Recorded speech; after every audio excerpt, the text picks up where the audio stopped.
Magtatatlong oras na takbo natin sa barge. Hindi pa makita anong pupuntahan natin. Hindi na makita yung Jisan eh. Pag 4 oras, no? Hindi na makita ng sabi ni Stiak nga eh, 7 hours daw yun. Alam pala ni Stiak yun. Kung Stiak, di sana pero ana ka lang askari ro Pakistan. Hindi, siyempre tinawag na yung dyan, yung sundalo na may-ari nito. 4 na Pangarga ba to sa sundalo to? Siya yung nagsundo sa atin eh. Diba, pinicture niya? Sa kanya, ito siguro.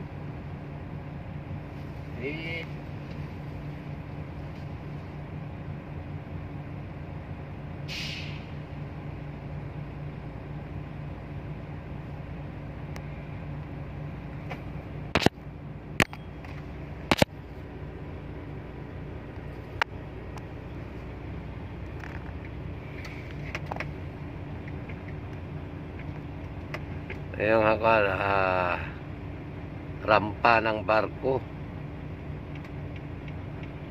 Ayan. Yung pick up Pilipino, yung mag-assist sa pangarga natin ng container.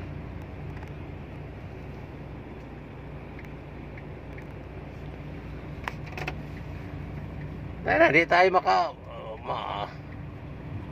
makabalik tayo dito sa Jisan siguro, gabi na, kung anong oras tumatapos, wala swerte, hindi pa matapos na madiskarga to. Yan nga eh, ang masaklap nga yung nahuli, tapos anak nung hindi ta nahuli sa kon, na ganyan pa tayo.